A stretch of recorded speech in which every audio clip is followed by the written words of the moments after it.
Welcome to Carb Academy. Today I solve class 7th mathematics chapter 3 जिसका नाम है data handling. ये data handling बहुत ही मोस्ट इंपॉर्टेंट चैप्टर है। इसे बहुत ही अच्छे से आपको पढ़ना होगा क्योंकि इस चैप्टर से आप लोग को हर जगह एक काम में आने वाला है। मतलब कि आप जहाँ भी जाओगे ना, अपने स्कूल में जा रहे हो या कहीं से भी जा रहे हो, इसका आप लोग को यूज बहुत जगहों पर है। आपके दैनिक लाइफ यानी आप जो जीवन जी रहे हो ना, हर जगह इस डाटा हैंडलिंग का यूज होता ही होता है। और आगे जब आप क्लास में जाओगे 8, 9, 10, 11, 12 यानी अपना पूरी जिंदगी, मतलब आप जब तक बूढ़े नहीं हो जाओगे, जब तक इस धरती पर आने वाले हो, तब तक ये डाटा हैंडलिंग यूज होने वाला है। तो इसको ध्यान से आपको पढ़ना होगा। तो चलिए मैं स्टार्ट करता हूं आज की इस क्लास में डाटा हैंडलिंग का इंट्रोडक्शन। क्योंकि एक्सरसाइज को करने से पहले इंट्रोडक्शन को देखना बहुत जरूरी होता है, तभी आप एक्सरसाइज को अच्छे से कर पाओगे। तो सबसे पहले अपने पेज पर डालो हेडिंग में data handling. Okay, data handling डाल दिया आप।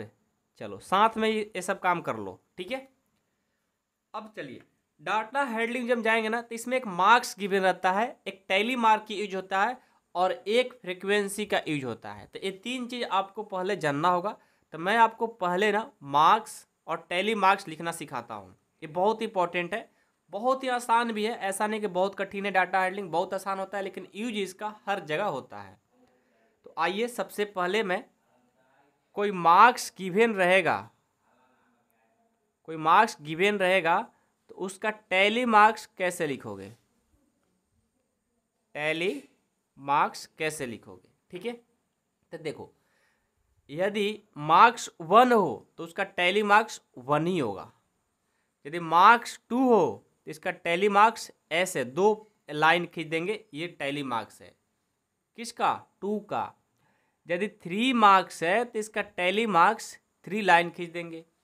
यदि मार्क्स 4 हो तो टैली मार्क्स 4 लाइन खींच देंगे। यदि मार्क्स 5 हो तो इसके लिए 5 लाइन नहीं खींचेंगे, 4 खींचेंगे और यहाँ देखो बीच में से इसको काट देंगे ऐसे। समझ गए? आ रहा है बात समझ में? कोई डाउट है इसमें? अब आपसे बोले कि 6 है तो क्या करोगे, तो इसके लिए देखो 1 2 3 4 और ऐसे लाइन खींचेंगे, ये 5 और ऐसे 1 खींच देंगे, ये 6 हो गया। समझ गए? अब 7 है तो क्या करेंगे, 1 2 3 4, ये 5 और 2 7। ऐसे ही आप लिख सकते हो 8 के लिए 1 2 3 4, ये 5 1 2 3 8 हो गया। 9 है तो 1 2 3 4, ये 5 1 2 3 4। अब 10 है तो 10 के लिए 1 2 3 4, ये 5 हो गया। 1 2 3 4, ये 5 5 5 10 हो गया। 11 का लिखना होगा। अब तो आप लोगों को समझ में आ गया होगा। अब आप बताओ 11 को कैसे लिखोगे। ये 5 हो गया, अगेन 5 5 10 और 1 कर देंगे 11। इस तरह से जब मार्क्स गिवन रहेगा तो टैली मार्क्स आप लिख सकते हो। अब मैं आपको एक एग्जाम्पल के थ्रू बताने वाला हूँ कि मान लो कोई क्वेश्चन मिल रहा है और उससे आपको टैली मार्क्स और फ्रीक्वेंसी लिखना होता है। ये जो टैली मार्क्स होता है ना, इसके बाद आता है फ्रीक्वेंसी। ये देखो, ये जो फ्रीक्वेंसी है, फ्रीक्वेंसी के अकॉर्डिंग ही आप टैली मार्क्स को राइट करोगे। तो आइए मैं अब मार्क्स, टैली मार्क्स और फ्रीक्वेंसी तीनों पर बात करता हूँ। अभी मैंने आपको बस ये बेसिक सिखाया हूँ कि मार्क्स जो गिवन रहेगा उसको टैली मार्क्स में कैसे लिख सकते हो, ठीक है। तो आप लोग को समझ में तो आ गया टैली मार्क्स लिखना। अब मैं आपको ये टॉपिक, मान लो एक एग्जाम्पल लेता हूँ और उससे आपको फ्रीक्वेंसी और टैली मार्क्स लिखना है। मैंने एक एग्जाम्पल लिया 4 3 3 6 4 5 5 8 8 4।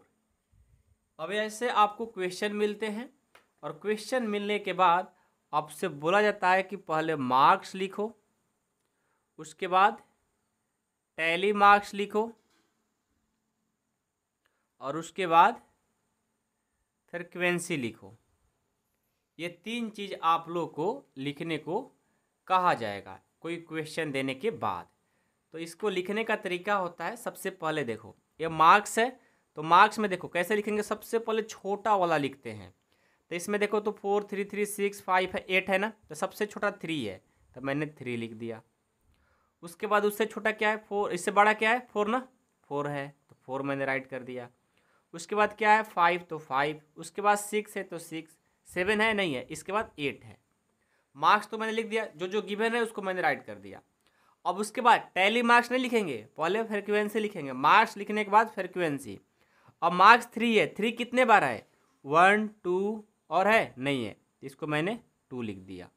ठीक है, ये फ्रीक्वेंसी होता है कितने बार आया है।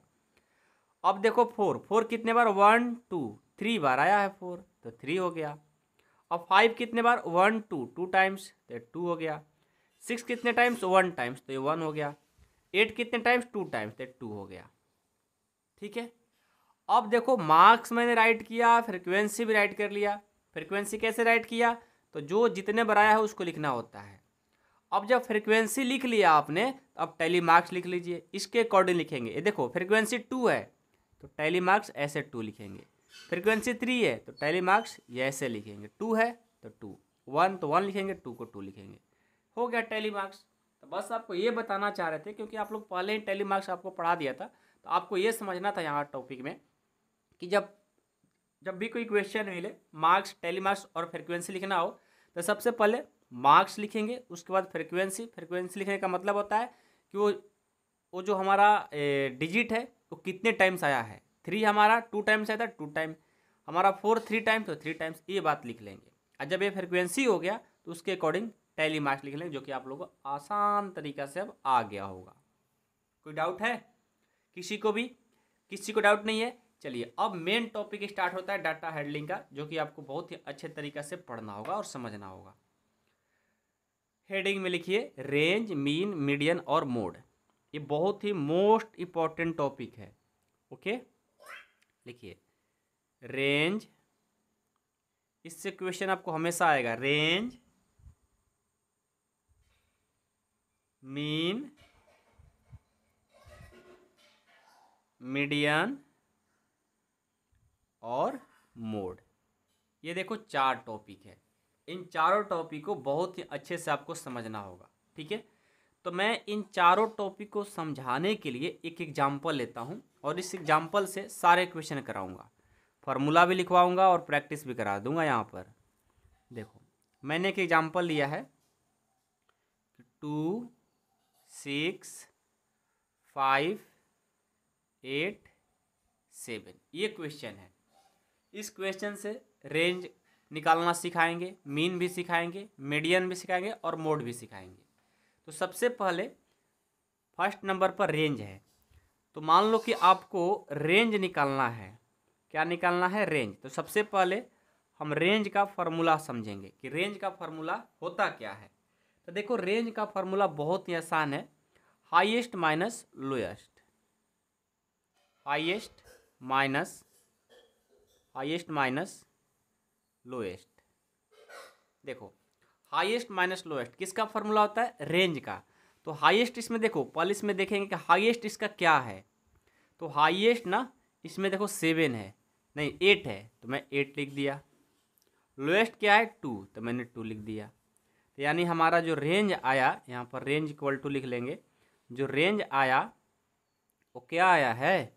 8 में से 2 जाएगा 6। तो रेंज निकालने का ये फार्मूला होता है।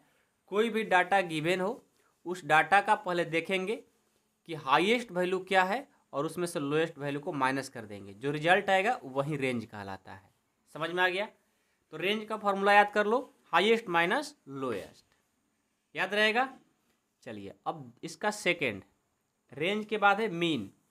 तो पहले मैं मीन का फॉर्मूला पढ़ाता हूँ, मैं इसको रेड से कर देता हूँ ताकि आप लोग फार्मूला याद कर लें। ठीक है, इस फार्मूला को याद करना है आप लोग को। ठीक है, अब चलो मीन का फार्मूला। मीन का फार्मूला होता है कि sum of all observation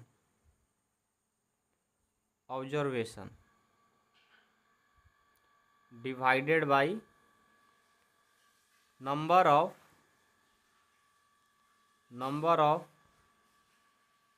observation. Okay, जब मीन फाइंड करना होगा तो sum of all observation by number of observation. Sum of all observation का मतलब है कि यहाँ पर जो भी गिवन है ना, इनको सबको ऐड कर दो। सबको मैंने ऐड कर दिया और ये कितने हैं 1 2 3 4 5, उनसे डिवाइड कर दो।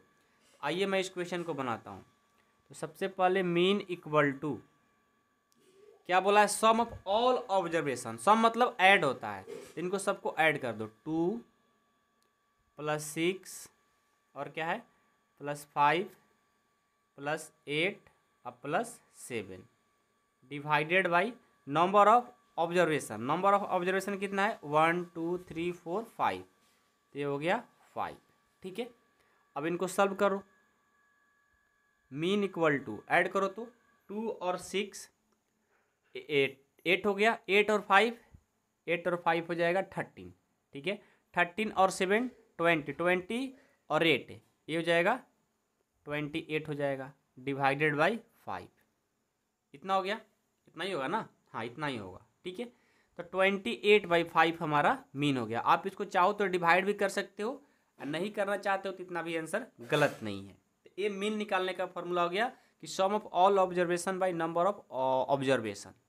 सम ऑफ ऑल ऑब्जर्वेशन का मतलब है कि जो डाटा गिवन है उन सबको ऐड कर दो, और नंबर ऑफ ऑब्जर्वेशन का मतलब है कि टोटल नंबर कितना है उनसे डिवाइड कर दो, हो गया मीन। तो बहुत ही आसान है, ठीक है ना। अब चलो इसका थर्ड मीडियन।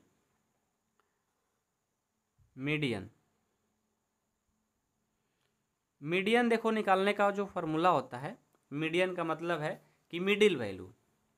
मीडियन मतलब मिडिल वैल्यू। ये जो हमारा गिवन है ना डाटा, क्या क्या है देखो तो 2 6 5 8 7, ये हमारा क्वेश्चन है। अब इससे हमें मीडियन मतलब बीच वाला मीडियन फाइंड करना है। तो जब भी आपको मीडियन फाइंड करना होगा ना, जो डाटा गिवन रहेगा उसको या असेंडिंग या डिसेंडिंग ऑर्डर में पहले राइट करो।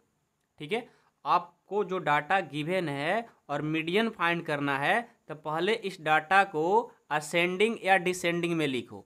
तो मैं क्या करता हूँ, असेंडिंग में लिख देता हूँ। ठीक है, असेंडिंग का मतलब क्या होता है, सबसे पहले छोटा फिर उससे बड़ा फिर उससे बड़ा। तो सबसे छोटा क्या है 2, उसके बाद है 5, उसके बाद 6, उसके बाद 7, उसके बाद 8। ये देखो इस डाटा को मैंने असेंडिंग ऑर्डर में फाइंड किया। करना आएगा जब भी मीडियन फाइंड करना होगा, सबसे पहले उस डाटे को असेंडिंग या डिसेंडिंग में राइट करो, और उसके बाद मीडियन का मतलब मैंने बता रखा है कि बीच में। तो दोनों नंबर के बीच में देखो क्या है 6, यही हमारा मीडियन हो जाएगा। तो मीडियन के लिए कुछ करना ही नहीं होता है, सबसे पहले या असेंडिंग या डिसेंडिंग में लिखो, और जो बीच में होगा वही हमारा मीडियन होता है। देख रहे हो ना कितना आसान है। चलो अब आता है 4 नंबर मोड। अब मोड का पहले मैं फार्मूला पढ़ाता हूँ आपको। देखो मोड का मतलब है, पहले समझिए, मोड का मतलब है कि हाईएस्ट फ्रिक्वेंसी या मोस्ट रिपीटेड डिजिट। ठीक है, मोड का मतलब होता है हाईएस्ट फ्रिक्वेंसी या मोस्ट रिपीटेड डिजिट। इसका मतलब देखो, हमारा इस क्वेश्चन से हमें क्या फाइंड करना है, हमें फाइंड करना है मोड। तो देखो तो 2 कितने टाइम्स आया है 1 time, 6 1 times, 5 1 times, 8 1 time, 7 1 time. तो सब तो 1 ही टाइम्स आया है, और हमसे बोला गया है मोड निकालने का जो हाईएस्ट फ्रिक्वेंसी हो मोस्ट रिपीटेड, मतलब ज़्यादा बार कौन आया है उसको राइट करना होता है। सब तो एक बार आया है, तो फिर इसमें मोड कैसे फाइंड करोगे। तो हाँ, जब सब एक ही बार मतलब सब बराबर इक्वल टाइम्स आया है, तो उसमें सबसे जो बड़ा होता है वही हमारा मोड हो जाता है। तो सबसे बड़ा क्या है 8, इसका मोड हो जाएगा 8। लेकिन यदि मैं एक अलग एग्जांपल ले लूँ 2 4 6 6 8 6 2 और ये 7, ये क्वेश्चन है। अब इस क्वेश्चन में आपको पहले मैं बोल दूं कि बताइए मोड क्या है। तो जो सबसे ज़्यादा बड़ा है ना वही मोड होगा। देखो तो 2 कितने टाइम्स 2 टाइम्स, 4 कितने टाइम्स 1 टाइम्स, 6 कितने टाइम्स 3 टाइम्स, और 8 कितने टाइम्स 1 टाइम्स, और 7 1 टाइम्स। तो सबसे ज़्यादा बार कौन आया है ये 6 3 टाइम्स, तो इसका मोड 3 हो जाएगा। तो जो सबसे ज़्यादा बार आया होगा फ्रिक्वेंसी यानी रिपीटेड डिजिट, तो उसी को हम मोड बोलते हैं। तो देखो इस चैप्टर में जो हम डाटा हैंडलिंग स्टार्ट कर रहे थे, ये था इंट्रोडक्शन 3.1 का, और बहुत ही आसान है। यदि मैं अब आप लोग से बोल दूं कि आप खुद से बनाओ तो बनेगा, नहीं बन रहा है कोई बात नहीं, मैं तो आपको पढ़ाने वाला हूँ ऐप पर, ठीक है। तो चलिए मैं इस क्लास को ख़त्म करते हैं और अगले क्लास में 3.1 को सॉल्व करते हैं। तो आप लोग रेडी हो?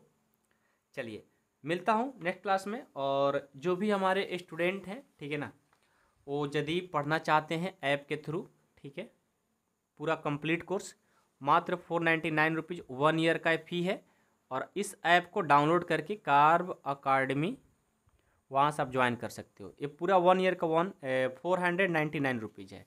जिनको पढ़ना है ज़रूर पढ़ें, पूरा 100% मैथ कंप्लीट करने की फुल गारंटी देते हैं मेरे भाई, ठीक है। तो चलो ज़्यादा बात नहीं करेंगे, आपका टाइम बर्बाद नहीं करेंगे। वीडियो पसंद आया तो वीडियो को लाइक कर लीजिएगा, दोस्तों में शेयर भी करिएगा, और 3.1 को अपने खुद से बनाने की कोशिश भी करिएगा। नहीं बनेगा मैं तो वीडियो ला ही रहा हूँ, आप टेंशन ना लो, ठीक है। थैंक यू सो मच बच्चों, लव यू।